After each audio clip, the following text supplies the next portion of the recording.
I'm just going to start recording so everyone knows. Okay, we're recording now. Thank you so much for coming to this last session of the day called Inside the Psychologist Lab. And we'll be having 4 people speaking. We'll have Steve, Lindsay, Kim Wade, Lorraine Hope, and Phil Higham talking. And the way this is going to work is all of the speakers are going to speak for about 10 to 12 minutes so that there's time for questions at the end. And then if someone has a burning question that they want answered at the time, they can put them in the chat or they can wait until the end. And if you raise your hand, I'll be able to call on you in the order of which you raise your hand, and then we can go through questions at the end. So just so everyone's familiar, at the bottom of your screen, there's a little chat button. So that's how you access the chat. And to raise your hand, there's a participants button. And if you click on participants, you can raise your hand through there. I am the host, so I cannot raise my hand, but that is how you do it. So you'll be able to find it there. And the question we're going to be discussing today is, what would you have done differently at the start of your career, knowing what you now know? Which is very applicable to me because I am at the start of my career. So I'm really looking forward to this talk. And I guess, Steve, if you want to get us started and maybe do a brief introduction, and then we'll go through the line and we'll address questions at the end. So thank you so much for joining. Steve, oh, they're perfect.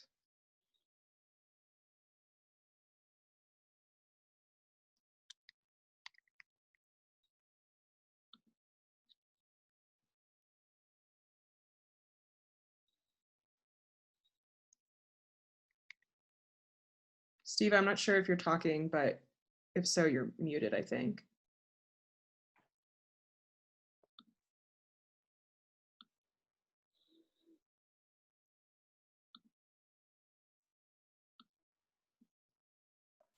Aha.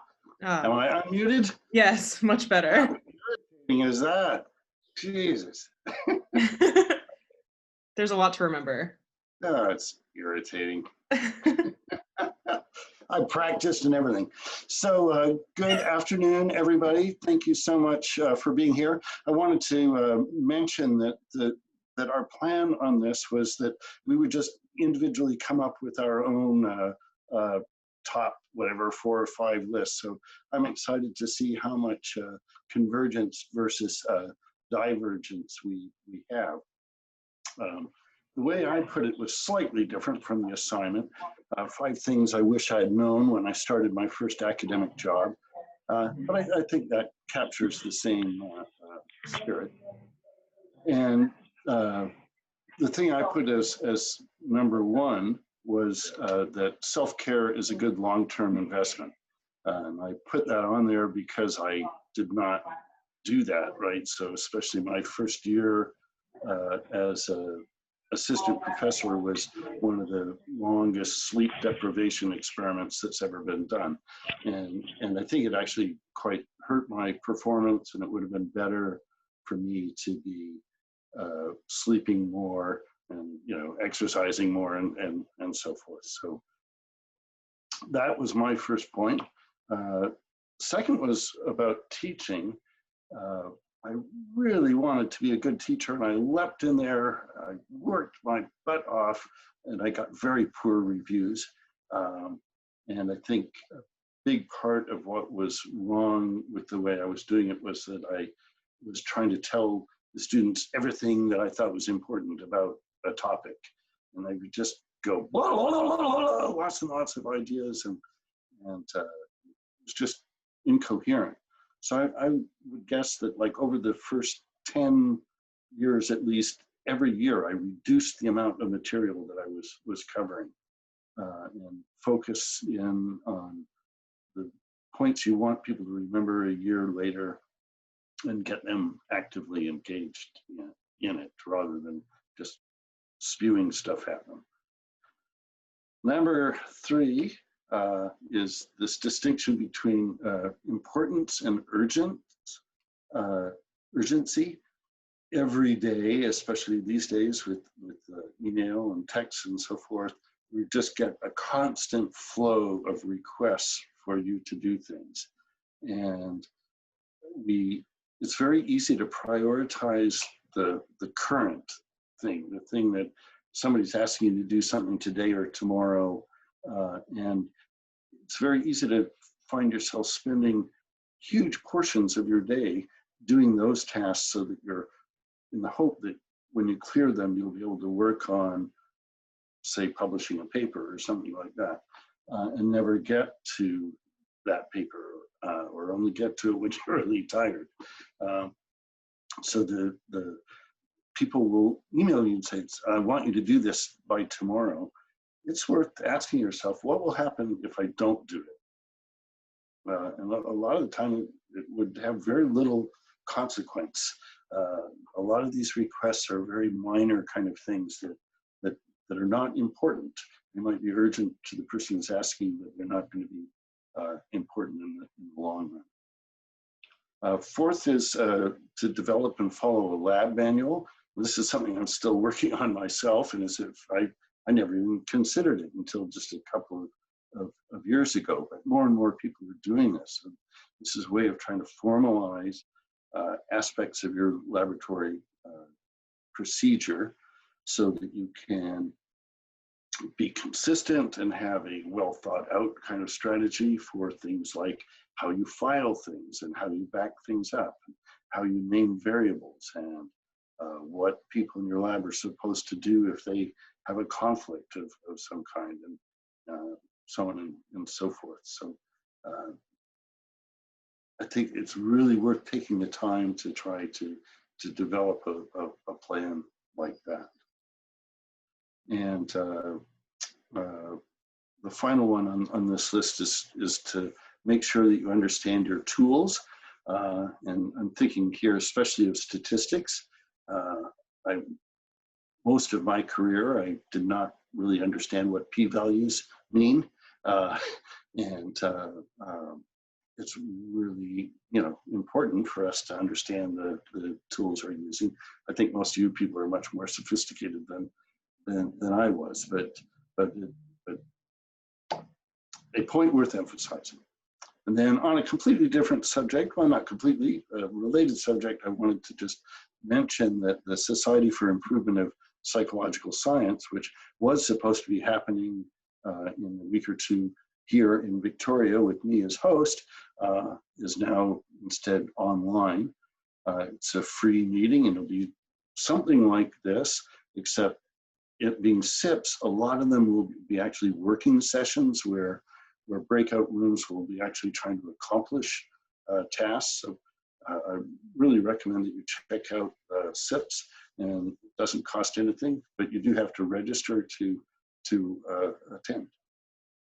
And that's my bit. I will stop sharing. And I don't know, Sarah, do you want us to take questions now, or we'll just have all of the talks and then have a free-for-all? I don't see that anyone has put any questions in, so I think we'll just keep going with the talks, and we'll have all the questions at the end, if that's okay. Yeah, I think that's a good idea. Okay, so myself. All right, so Kim, if you want to go next, that would be great. Sure. And you should be able to share your screen since you're co-host. Okay, I'll give this a go. Unlike Steve, I haven't practiced, but hopefully this will go okay. So like Steve, I decided, I've just written things that I guess I tell my grad students, or I'd go back and tell myself if I had the chance. And so I came up with 5 things that are particularly important to me. Play to your strengths. So I think we all know pretty quickly when we start an academic post that you're going to be pulled in so many directions, and you're going to expect or put pressure on yourself to be good at absolutely everything.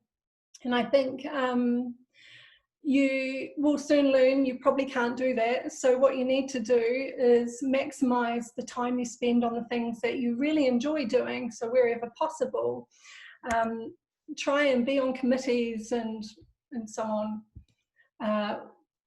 that you enjoy being on. Maximize the time doing the things you like. So, sorry, can I just interrupt? Yeah. Your slide keeps coming in and going out. Sorry, that might be because I hit the escape, because I can't see any of you now. I can only see myself. Oh, okay. We just see a black screen. I get no. Can you see it now? No, just a black Kim is screen. just doing that to make me feel better. I told you I didn't practice. Yeah, now we can see it. Okay. Thanks. I think it's because I'm mirroring screens and things. Oh yeah, no, now it's slide? good. Can you see the whole slide now? Yeah. Okay, so my second thing is that change takes longer than you think, and that was passed on to me by Marianne Gary, my very wise PhD supervisor. And so what you have to do, I think, is just push the ball forward every time you get a chance, and eventually get to where you want to be. But sometimes, well, most often it will take a long, long time, especially when you're trying to achieve big, big changes. It could be something like introducing a subject panel to your department if they still don't have one, or changing the curriculum, anything like that. It will take time, but don't give up. Just keep pushing forward. And related to that, I would say, if you build, they will come. This is another wise thing from Marianne.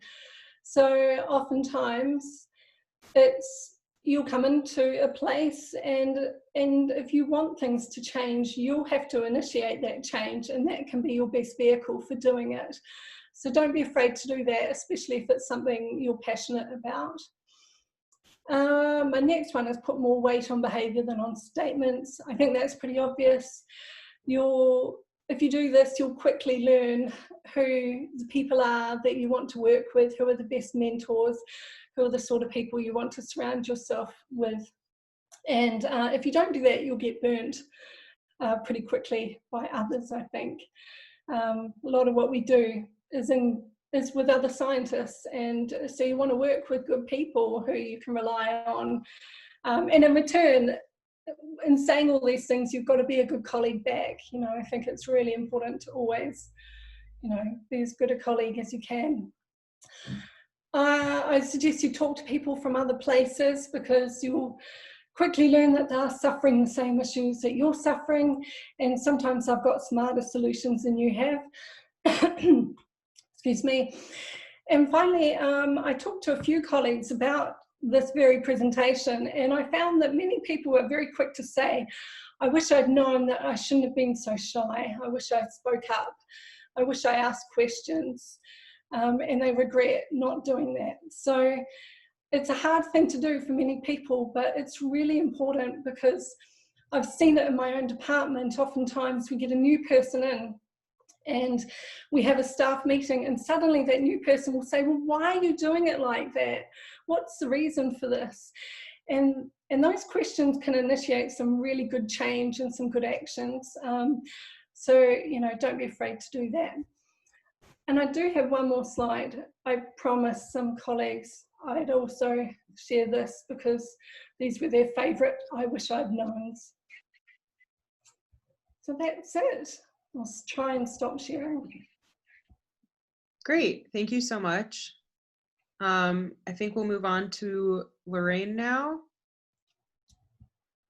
who should also have sharing abilities. Unmute myself. Can you hear me okay? Yeah. Yeah, let me. Right, it's saying that only one person can share at a time. Somebody else sharing. Oh, Oh, hang on. Okay, Maybe. I changed it. So now you should be okay. Okay.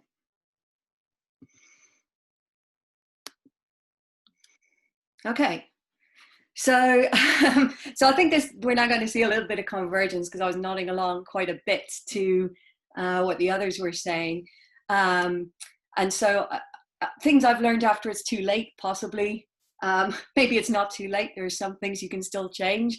So how I've come at this a little bit is to a little bit wider things, a few key topics around things I wish I'd known, and things which, if I'd known from the start, might have just made me feel a little bit better going along. So I think, a bit like Steve said, I'd have been a lot less stressed out at the start if I'd known some of these things, and about all aspects of academic life, because there are so many things to get stressed out about, to be honest. and you can't be stressed out about all of them. So you kind of have to choose your battles, know which hills you're going to die on, or be vaguely prepared to die on, know when to let stuff go, and roll with things that you won't be able to change unless you feel strongly enough to get a gang together to go and change them.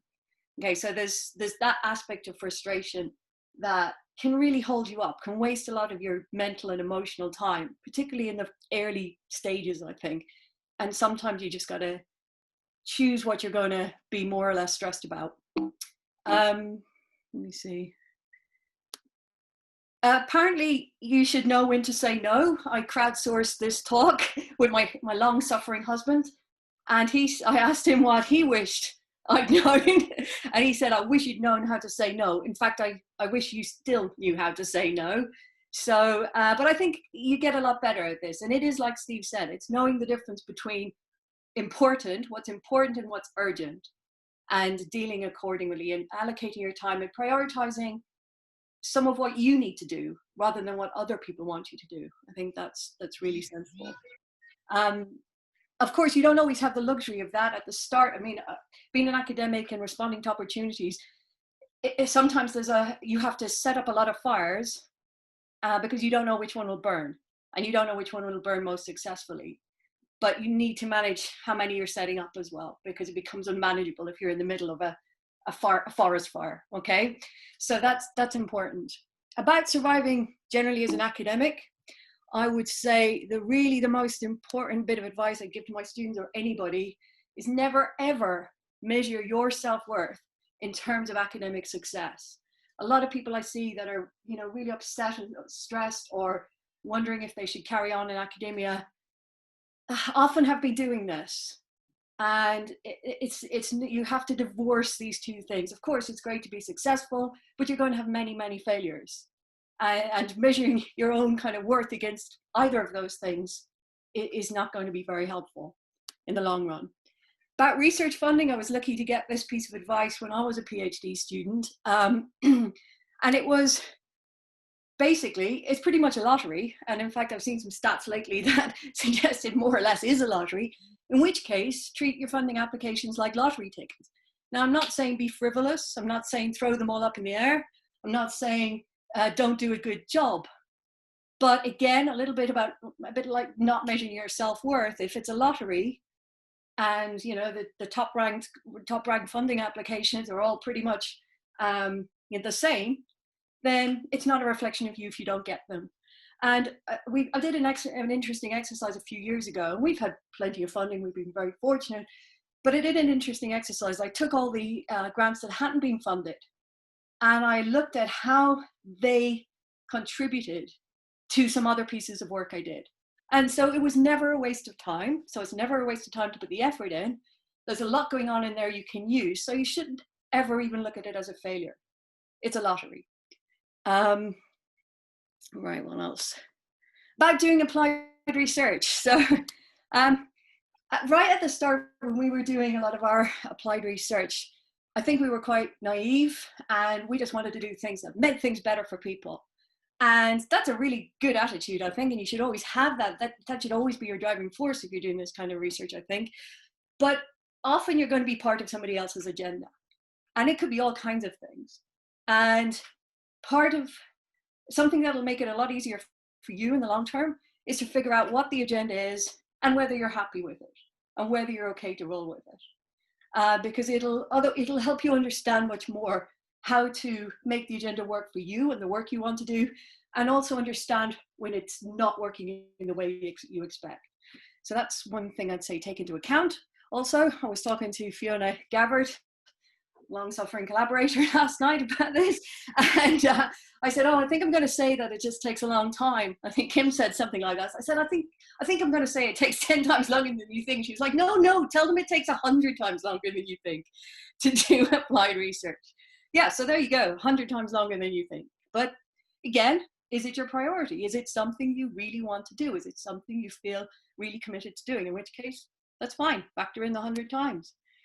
And then just to kind of wrap up more generally about how to enjoy and sustain your work, because that's what you want to do. You don't want to have a career that is just full of stress and misery and and odd successes, but lots of rejections, because that's what happens. That's what happens in our, this is the space we work in. There are inevitably going to be plenty of rejections. So how do you enjoy and sustain your work? Find your tribe. Like both have said, find people you can work with, that you trust, that you can support them and they can support you. That, you know, I'm lucky enough to have really good friends who are collaborators for 20 years. So, and that makes a massive difference, because when times are good, you have plenty of fun. And when times are bad, you get a glass of wine or you swear a lot, whichever is appropriate, or both. So I would say that's super important. Find mentors you can learn from. So approach them, ask them. And you might need different ones for different things. I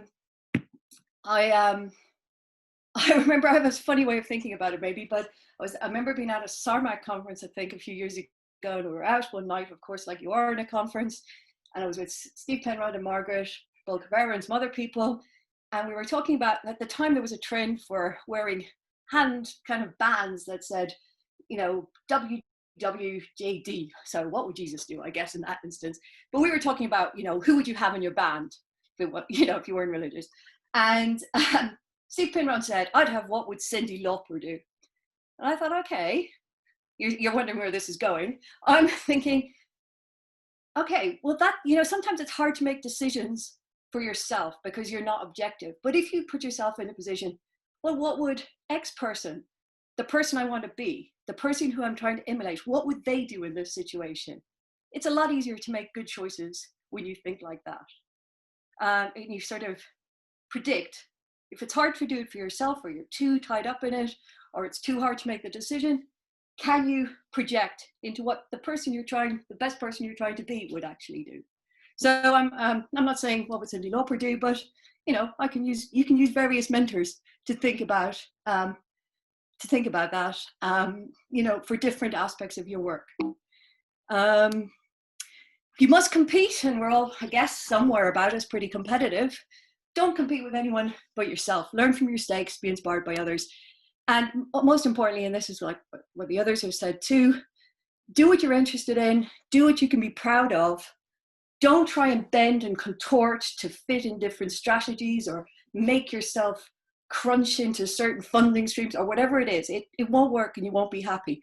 Be as authentic as you can with your tribe. Okay, that's all I've got to pontificate about. So thank you. Great, thank you so much. And then we'll finish up with Phil. Okie dokie. Great.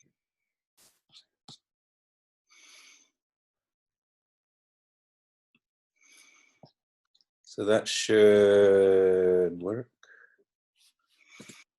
Okay, can you see that? Yeah, great. So 5 things I wish I'd known earlier in my career. Number 1, that academia is not the same in all countries. So I'm coming at this a little bit from an international perspective. I was born in the UK, but I was educated and did my first few years of teaching in Canada. Got used to that system and then moved to the UK.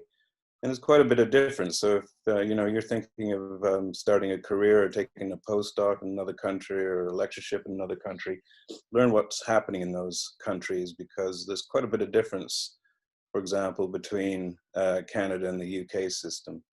UK system is very quality control. You know, you have external examiners, you have exam boards, your assessments have to go in before you start teaching. There's lots of rules and regulations. The Canadian system, you teach a lot more, but you're pretty much free to do whatever you want. So, you know, find out before you decide to move someplace what is good and what isn't. I'm not saying one's better than the other. I'm just saying that they're different and you should learn about that. Another one, longer term goals are as important as short term goals. So it's very easy when you're say writing your PhD or writing in a postdoc, working at a postdoc, to just be thinking about, you know, what I need to do right now and say in the next 6 months. But then, you know, if you're doing a postdoc, are you getting any teaching experience? You might want to get some teaching experience so that when you land your first lectureship, you're not completely overloaded. Another one is that collaborators, particularly well-established ones, are very, very important. So when I was doing my PhD, I worked, had a supervisor, obviously, but I ended up doing a PhD on something that I did on my own. And he was fine with that. I was fine with that. But, you know, in hindsight, I think it's better to work really closely with collaborators. You learn more. And, you know, if you think of some of the new people on the scene who are doing really well, you'll often see that their first few publications are with well-established academics. Uh-oh. Okay, oops. Try this again, sorry. Number 4, that self-confidence is as important as intelligence or hard work. So this sort of is, was already said in a different form earlier on, you know, about being shy and so on. So if you can do anything, don't just work on, you know, thinking that more and more work is going to be the answer to everything. If there's ways to develop your self-confidence, I think that's also a very important feature. And then finally, I wish I'd known that the answer to the universe was 42. I had suspicions as a graduate student, but it wasn't until I actually moved to Yorkshire that I discovered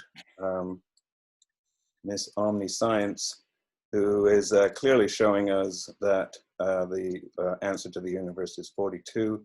She wasn't comfortable talking to me, so she took off. But if you actually zoom in, you'll discover that you really can't get away from hiding the truth.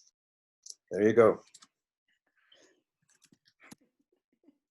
Great, thank you so much. We have one question in the chat, and then I see someone has raised their hand. So I'll start with the question in the chat first, and I'll just read it out loud because I'm not sure who can see it, and then whoever wants to answer it, go ahead. The question says, I would enjoy hearing about what was the main challenge for you to find your own academic voice as a PhD candidate / early career researcher in your own field with more experienced experts around you. So anyone, go for it. And also, if you need to see the question again, it's in the chat. Well, I'll leap in. I'm not sure if this is exactly a response to the question, but it might be a useful thing to say is that when I started as a graduate student, my supervisor was a woman named Susan Sugarman, who's a brilliant developmental psychologist. But she and I just never clicked. And I struggled, did not have a very good time. And then I had an opportunity to change supervisors and switch to working with Marcia Johnson. And for me, that was like, you know, going from night to day. It was like I found my tribe, as Lorraine put it, and just had, you know, the way she thought and what she thought was interesting and so forth just fit with my style and so forth. So, you know, how did I do it? Well, I got lucky, but I do think it's important to keep in mind, and that if it's not working, then maybe you should explore alternatives. That's great. Does anyone else have anything to say on this question? I'd agree with Phil's point about, you know, it's about finding good collaborators. At a certain point when we were early career researchers, we found a senior collaborator on an important project for us, and we were leading it, so that gave us the lead on establishing our own voice while having the guidance of a mentor who could advise us in certain ways with writing and so forth.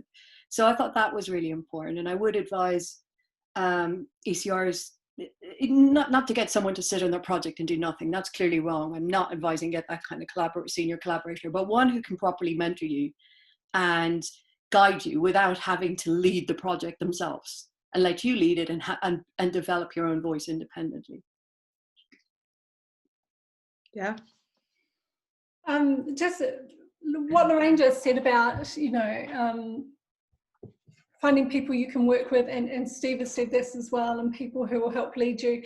I think also when you're there at that stage in your career, you also need mentors and colleagues who are generous and who acknowledge you appropriately and give you those chances to take some leadership and to get your voice out there. They'll be the mentors who take you to a big conference and push you in front of Beth Loftus or Steve Lindsay and say, here Steve, meet Sarah. She's never met you, but she's a big fan. And then your mentor will run off. You know, that's a hideous situation for you to be on, but it's exactly what you need. And it's the sort of person who will support you and make sure that you get a voice too. Great, thank you. I see that Paul has raised his hand. So Paul, if you have a question, just please make sure you unmute yourself so we can hear what the question is. Yes, thank you. First of all, thank all of you for this information on helping us new people in the field developing ourselves. I have a question. For now, I feel quite relaxed. I'm a first-year PhD student under supervision of Henry Otgar and Ivan Manjuli, and I feel quite relaxed. But now that I'm in the first year, I feel that there's a really big push for one side, pre-registration, open science, registered reports, trying to improve the science as it is. So really focus on developing your own skills. While on the other hand, I feel that there's such a growing competition going on as well, where you have just a lot of competition for postdoc positions, PhD positions, professor positions. And my question is a bit, what advice would you give us in this situation where I feel that there's a bit of, two sides going on? And if you have to, for example, apply for certain positions, it's very good to have a lot of publications or in high-end journals or etc. However, well-designed studies, pre-registered, trying to go on with the developments that are going on right now is also very important. And I would, you guys are established researchers. I wanted to ask what you would have as advice for us young, upcoming students. Well, don't forget one thing is that with pre-registration and high-powered designs and things like that, that gives you sort of the ability to be able to publish null results, which for a long time was not considered kosher. You know, you had to get significant effects. Everybody's PhD, you had to get significant results. If you do a high-powered pre-registered experiment now, you can publish that because a null effect is actually meaningful in that context. So it doesn't necessarily, the new way of doing things doesn't necessarily mean you're going to lower your publications. It could actually increase them. Thank you. Yeah, I kind of wish I wish I'd known, if one of the things I do wish I'd known at the start of my career was that there was going to be a replication crisis and all this was going to come along, because I tell you what, I've wasted a lot less time trying to replicate findings that were bull in the first place. So maybe look at it like that.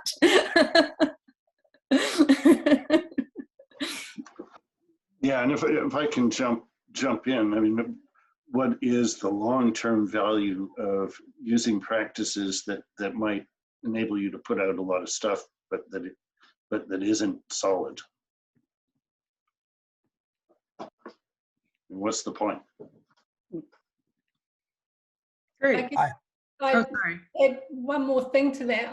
I've sat on a huge number of hiring committees lately in my university, and it's a huge difference to how it was 10, 15 years ago. The emphasis on quality now over quantity is obvious. We go through, everyone on the hiring panel reads key papers from all of the candidates, and we look carefully at the quality of the work. So, it is important and worth sticking to that, even if you feel it's at the expense of, not getting more and more lines on your CV. Great, thank you so much for answering that question. I see there's another one in the chat. It says, what advice do you have for ECRs for reaching out to prospective collaborators and establishing collaborations? Oh, Steve, you're muted. I thought it might come through. I just said, do it. And it's just so important. And this fits with what Kim said about don't be shy, reach out. obviously you want to do that in a polite way, in a way that shows that you're being thoughtful, that, you know, you're not just broadcasting some, you know, general SOS signal or something, but, you know, thoughtful, reaching out, building connections across multiple people is absolutely key to success. So you really don't not do it. Do it. Great. I'll ask a follow-up question on that, actually, and this kind of relates to what Lorraine was talking about before with setting an agenda, and then this question that was just answered. I was wondering if there was any advice on like setting the ground rules for a partnership early on so that you don't keep kind of butting heads as more and more work comes along, if there's any advice on how to kind of have it clear from the start.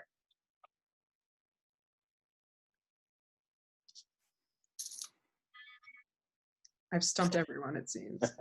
I was just trying to unmute. I think you just have those conversations like you would if you were trying to, you know, working with whoever and sorting out authorship, for instance, which is something you should always do at the start. So it would be, and at the start, do you see this collaborator? In what way are they able to help you? And to be honest, I think most, if you're working with a slightly more senior collaborator, they'll probably tell you what time they can give to something, so that you're not, so they don't want you to have unreasonable expectations and get frustrated with them, and vice versa. It doesn't always work that way, obviously, and hindsight is brilliant, and people don't always turn out to be who you want, or whatever. You have all kinds of experiences, obviously, but you learn from them. But I would suggest that sorting these things out quite explicitly also makes you look really organized and mature and professional as an ECR. Great. Does anyone else have any questions? I don't see anything new in the chat or any raised hands. So if anyone else has anything they'd like to talk about. I would just like to say one thing, and that is we've just been awarded a 4-year ESRC grant, and we're looking to hire somebody over the summer, probably starting in September, October-ish time. So any ECRs looking to come to Southampton, we're open to applications. The grant's on successive relearning, so sort of spaced retrieval practices, ways to enhance student learning. Co-applicants are Mariama, Rosalind Potts, and Julia Hadwin. So yeah, we're open to applications. We'll be advertising shortly. I just wanted to plug that while I had the opportunity. Great, thank you. Are there any other final points or questions from anyone? I'll ask something if there's. Oh, okay, great. Thanks everyone for doing this. It's nice to hear. It's nice to hear things echoed across people too. It's one of my takeaways here. I want to, Lorraine, I want to hear you talk more about applied research being part of someone else's agenda, if you don't mind. I think I sort of knew that somewhere deep down, but haven't thought actively about it. So I'm curious for, you know, whose agendas you're thinking about, and if you could just generally say more about that point. So I think that there isn't any one answer. I can only kind of talk about some of the things we've experienced. And I would say, you know, we've had some very positive experiences working with end users. They've been great. You find the right person, and they're the champion, and you work together properly like with any other collaborator, and that's amazing. There's a couple of things that happen with after you put a lot of work into establishing end user collaborations, or and this might be with the police or whatever end agency you might be working with, is that people change jobs really, really, really quickly. So really, really often, way more than us, okay? They change roles, they change jobs, and then, all the work you've put into building up a really good contact, and it might be work two ways. But sometimes, and again, I'm not criticizing people for this, it just helps if you're aware of it in advance, people are building their CV with you, using you to build their CV. And that doesn't happen all the time. I'm not being cynical, but it helps you if you're aware of some of these things. Sometimes there's a lot of ownership's not the word. I don't have the idea that we own our research or anything like that. But sometimes people want to sell your work. That's not something we engage in. We just want to, it's free for use, it's available. I don't want people selling it. That's not for them to do. So there are issues like this that you might come across, and some of them may come as a shock to you if you haven't thought about them in advance. Do you see the kind of things I mean? And it's actually just knowing politics. It's trying to get to understand the politics of the organization you're working with and the politics of that applied context, and maximizing how you can work within it. And not maybe being, we were naive at some points, but then we weren't. And I don't want to say we're cynical now, because I certainly don't want to be that, but I think we're a little bit more tuned on to what might be the working parts in some political or in the politics of some organizations. Does that address your question?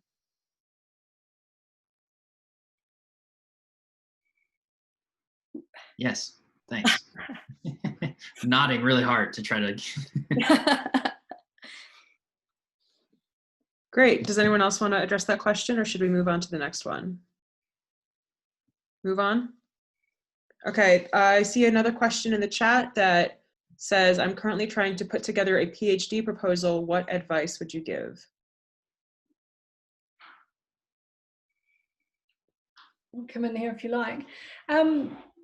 I think it's really important, of course, to work closely with your proposed supervisor.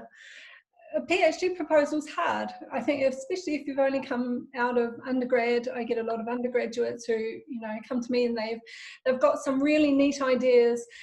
But at that point in your academic career, it's hard to be at the cutting edge of a literature. So work really closely with the person you want to work with. And I know in my university, we expect a proposal that's only about 3 to 5 pages. So it's not a detailed proposal, but it should give the essence of the quality of the work you're going to do. And it should be very clear what the theoretical and practical implications of that work are, if that's relevant. So it's not about having precise and elaborate detail, but showing that what you're going to do is going to be of the highest quality and it's really going to make a significant contribution. And I think that's key. Yeah, I would agree with that. I think working closely with a supervisor is absolutely critical, because other candidates will be working closely with their supervisor, and if you're trying to do it all by yourself, then you could be at a disadvantage because you don't have that experience and expertise to help you along. So. Great, thank you. I see Paul has another question. So Paul, take it away. It's not a question, but it's more that I think Mario Baldassari already mentioned this, and it's about the question about the conference that Steve and Lindsay was talking about. I'm also trying to register and I cannot, but I couldn't see that there was an answer, so I wanted to address that, see if there was still a possibility. Yeah, thank you, Paul, and others. Other couple of people have mentioned that it's indicating that it's full. I think that must just be a technical glitch. So right after this, I will look into that, and maybe I can send Sarah or somebody a note who can then broadcast it to the membership of this group. Great, thank you. I see another question that is asking if anyone has anything to say about how we do so much research focused on the police and improving police practices, especially now that there is such a large push against the police, especially in the US. I've personally been having a hard time trying to combine these two things.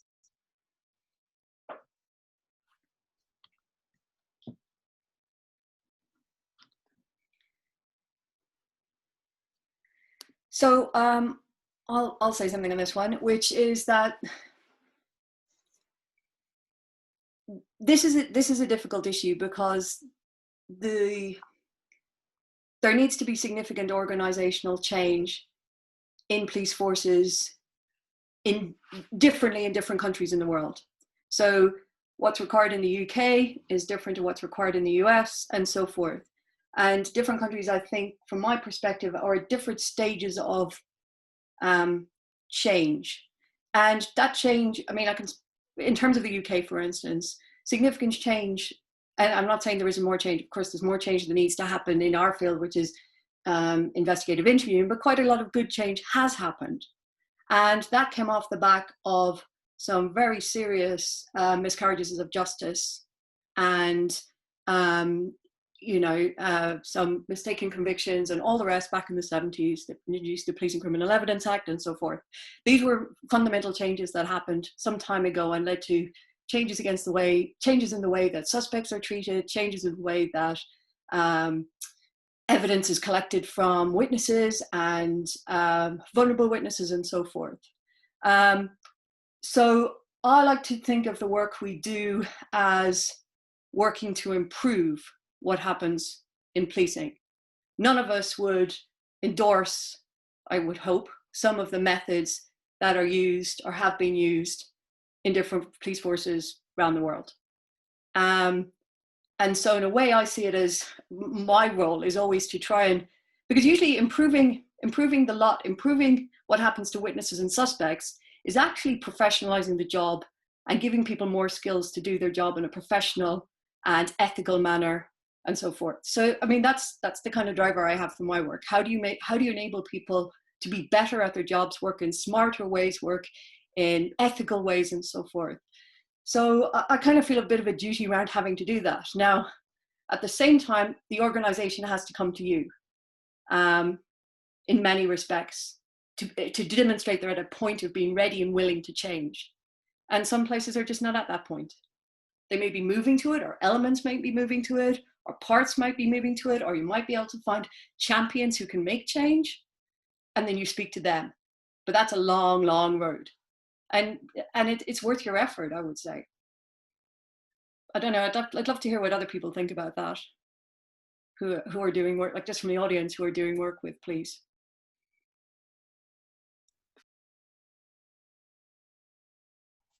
Can I share advice that it was either you, Lorraine, or Fiona? It was one of the two of you, possibly both of you, gave me about this. It was be persistent. You have to go again and again and again. And it's really about just making sure that connection is strengthened. I'm sure that's something that you have done a lot.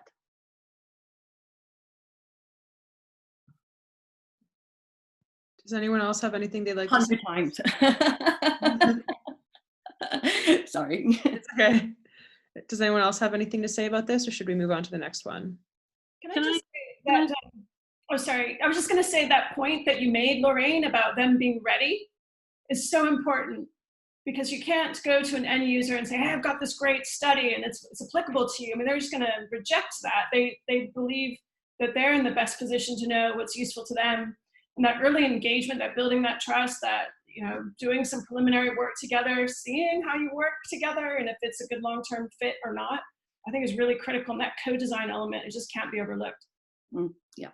Can I add one thing as well? One of the things that we did early stages and still do every so often is publish in things like police practitioner journals. And so not academic journals that they can't get their hands on, but still a way of being able to say what you're up to. And then you'll find that the champions that Lorraine spoke about will come to you instead of you cold calling people the whole time. So think about that kind of strategy as well. Great, thank you. All right, we're going to move on to the next question, which says, do you have any advice on balancing wanting to make the changes that are important to you and wanting to do work you are proud of with wanting to be employable and not wanting to be a troublemaker? It's a good question. Be a troublemaker. There you go. One word answer. Be a troublemaker. Yeah, just to elaborate on that a little bit, I mean, I think it is true that there's a great need for troublemakers. They can do good things, but there's also, I think, you know, the question has the key word right in it, which is balance. I think it's really important to try to balance the different competing considerations. And one thing that maybe is helpful is the dissertation sometimes in some people's minds gets overblown. You know, becomes like your great life work, or so intimidating, and the feeling that it has to be the right thing, you know, that you have to pick the perfect thing and so forth. But really often, you know, you can fall in love with something, or things can develop if you give them a chance. So I think you often need to sort of be, you know, not choosing one of those considerations or not over another, but rather trying to put all of them together at the same time.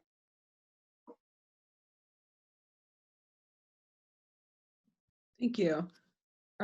If no one else has any more answers for that question, we'll move on. Well, Heather, do you want to ask your question since you're next on the list? You're muted. I just Oh, you're muted again. All right. I wanted to ask Steve and Lorraine a follow-up question. So Steve, what metrics would you use to help you screen a prospective supervisor or advisor, you know, thinking about the experience you had when switching PhD students? Or are there any clues about what is going to lead to a successful relationship? And in a similar vein, Lorraine, is there anything you could think of these days that would be valuable to screen prospective organizations with whom to work? And Fiona, you could jump in as well. And all of you actually work with practitioners, so please, anybody in the panel, jump into any of this. Well, on the first question, the best predictor of future behavior is past behavior. So looking at the person's track record of successful relationships with students is crucial.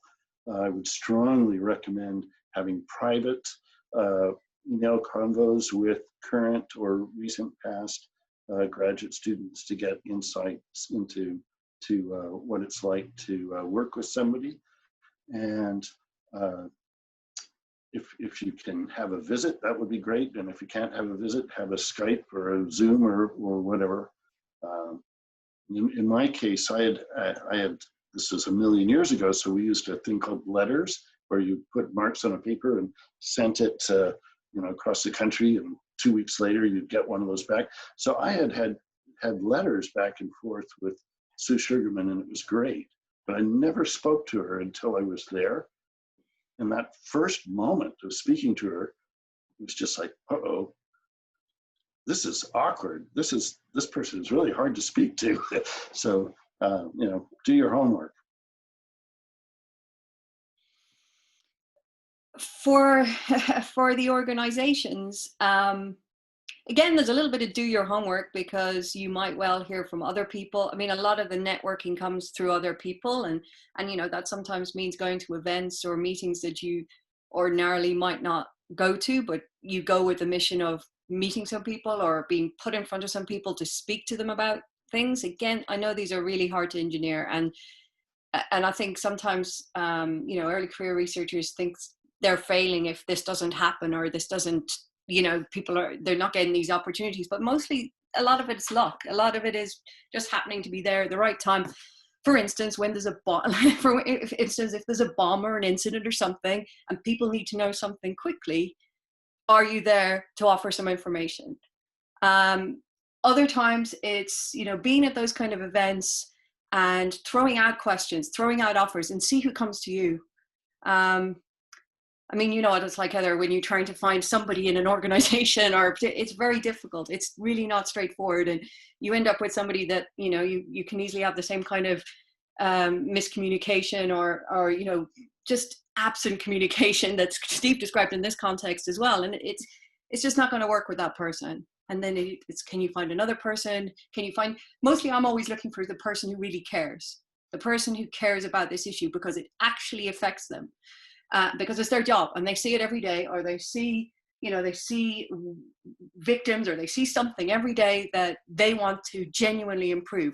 Now, often that person isn't the kind of person that can make policy change or can engineer for your method to be implemented or whatever it is, but they're the person who can give you all the intelligence about what's needed.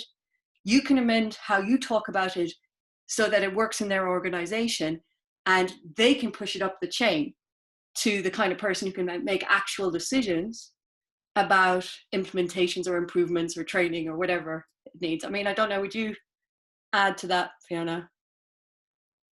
No, I agree with everything that you say, and I was just thinking about how I really agree with you've got to get to the person who gives a shit, really, because again, our first strategy was let's go to the highest person, and then it doesn't filter down to the people who are really wanting to be engaged, and then the process is so long because they don't have any power to change policy or anything. So then you have to very slowly get introduced to the next person, But another way of getting in at the top is just letting every opportunity you have for them to know that you're a helpful person, who will share some relevant research, or like, have you seen this latest paper, or can I come along to this meeting that you're having?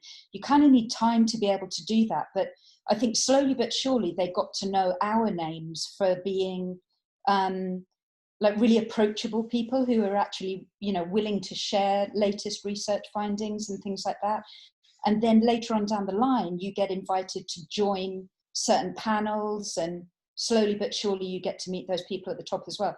It's a long game, but yeah, make like promote your research, promote other people's research, and do all of those things, and they'll soon start learning your name. So. And be sensitive to the audience. They don't care about a lot of things you care about. So remember what's going to be important to them. That without compromising the science or what you're saying, or never do that. But remember the needs of your audience. Yeah. Great, thank you so much. I think I'm just going to address the last question in the chat before we go. So this final question says, if your standards for scientific rigor are high, you may end up doing slow science, which does not seem to match the competitive pace to get research-focused academic jobs, leading to maybe ending in teaching-heavy posts, which just hinders your possibilities to attain or secure academic jobs. How do you get out of this vicious cycle? Yeah, I'll speak to that to start. I mean, one thing that you can do is get involved in more than one project. So that's another difference between the sort of Canadian and UK models. Postgraduates in Canada are often got their fingers in several pies, whereas the English sort of version is much more to be focusing on your thesis and nothing else. But if you get involved in more than one project, then obviously the productivity is going to go up. Another one is, again, back to this idea of collaborators.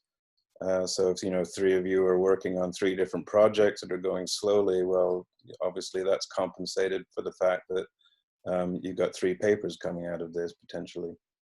So that's 2 different things you can do. Talk to people, get involved in things that aren't necessarily to do with your thesis. And it also makes life more interesting. Can I speak to that? Hi, I'm Roy Malpass. I think that having more than one pot on the fire is an interesting thing, and to having more than one career focus is very enriching, personally, if not professionally. My first academic job was in Eastern Canada in the Maritimes. And while there, I became a kind of anthropologist. I spent a couple of field seasons living with the Micmac Indians on a very ambitious project, a too ambitious project, actually. And then my colleagues and I went away to graduate school. I went to Syracuse. And, I was between degrees. So I was at Syracuse for my PhD. But the things that I learned, the experiences that I had, and the connections I made in that ethnographic kind of research that I did in Nova Scotia was extremely valuable.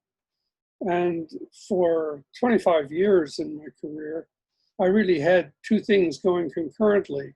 One was a cross-cultural research, which I pursued very actively.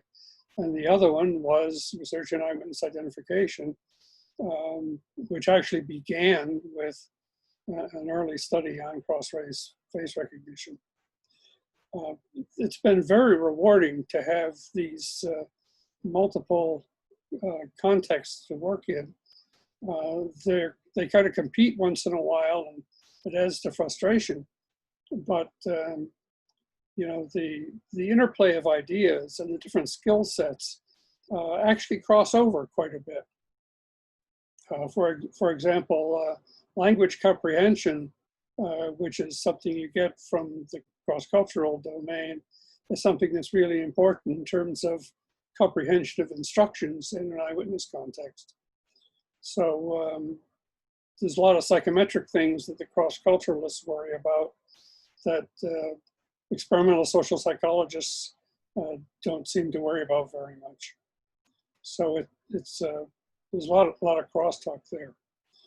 With respect to the police and getting access, when I went to the University of Texas at El Paso, I've had an occasion to help out a medium rank police officer who was trying to cut through the bureaucratic crap and actually get his degree.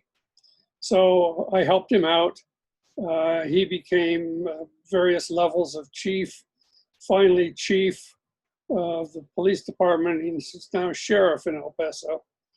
I still have an ID tag where I can go into the police department through the back door and get a cup of coffee. And let me tell you, that is valuable, because you go in there and you get a cup of coffee and somebody will look at you and say, "Who the hell are you? And what are you doing here?" You know? And so you get a chance to do your elevator speech. And some guys find it interesting and some guys don't, but it gives you an inroad. And it saved me many traffic tickets. But I mean, there are lots of ways, if you're a little bit opportunistic about it, to come to the attention of members of the law enforcement community. And you should take every opportunity you could possibly get if you're interested in that at all, because they multiply. After I'd been at UTEP for 2 years, and after this meeting with this student who was a well-placed cop, we were managing their community policing meetings out of our faculty in criminal justice. And that's just an enormous advantage in being able to talk with real people and cops who believed that it was important to talk to real people. So there are some things that you can do. You just have to kind of, you know, be like a wolf spider sitting in your tunnel waiting to pounce on the opportunities. Great, thank you so much. Does anybody have any final points they'd like to make about this question or any of the previous questions that have been asked? No? Okay, great. Thank you so much, everybody, for coming. I hope this was as helpful for you as it was for me. And I hope you all enjoyed your previous sessions, and it was really great getting to talk to everyone. So thank you so much. And goodbye. Bye. Goodbye, everybody. That was great. Bye. Thank you. Nice to see everybody. Thank you, guys. It was a great session. Bye. Thanks. Bye. Bye. Email me if you have a postdoc interest. Yeah.